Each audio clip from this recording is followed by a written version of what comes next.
Bonjour à toutes et à tous, ici Steven et aujourd'hui je vais vous montrer comment faire pour préserver le jailbreak untethered de votre iPhone, iPod Touch ou iPad sur iOS 5.0.1, donc préserver ce jailbreak untethered à vie quoi qu'il arrive. Vous vous rendez dans les réglages et vous vous assurez que la version de votre appareil est iOS 5.0.1.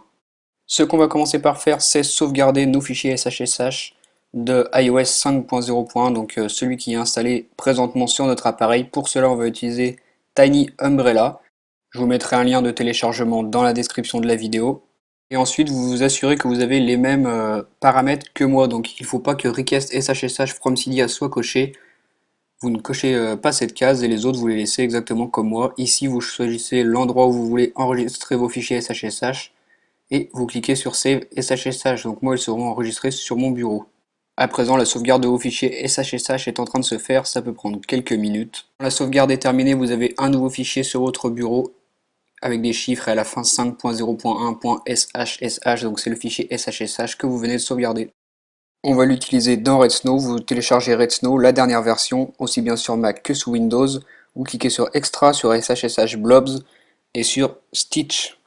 Vous cliquez ici sur IPSW, vous allez sélectionner le firmware de iOS 5.0.1 correspondant à votre appareil. Donc la même chose, je vous mettrai un lien dans la description de la vidéo pour pouvoir le télécharger. Une fois que c'est fait, vous cliquez à présent sur Local et vous pointez sur le fichier SHSH que vous avez généré juste avant avec Tiny Umbrella. Ensuite, ici, on a une barre de chargement. Donc, on est en train de créer, dans le fond, un custom firmware qui va contenir iOS 5.0.1 de votre appareil, plus le fichier SHSH que l'on vient de générer. Donc, par la suite, si vous avez un problème avec votre appareil et que Apple a sorti une nouvelle version supérieure à iOS 5.0.1, bah, vous allez pouvoir restaurer en utilisant ce custom firmware qui contient vos signatures SHSH. Donc quoi qu'il arrive, vous pourrez restaurer à iOS 5.0.1 pour pouvoir ensuite bénéficier du jailbreak untethered que Pod2G nous a livré. C'est vraiment important de faire cette manipulation, elle est très simple et elle est vraiment utile, je vous promets que vous la regretterez pas si vous êtes obligé de restaurer un jour. La manipulation est exactement la même que soit sous Windows, sous Mac, les deux logiciels Tiny Umbrella et RedSnow fonctionnent sous les deux OS dans le fond, donc je vous mettrai, comme je vous l'ai dit, les liens de téléchargement dans la description, que ce soit pour Windows ou pour Mac. La barre de chargement de création du custom firmware a bientôt fini de se remplir, on va attendre encore quelques instants, ça ne devrait plus durer longtemps.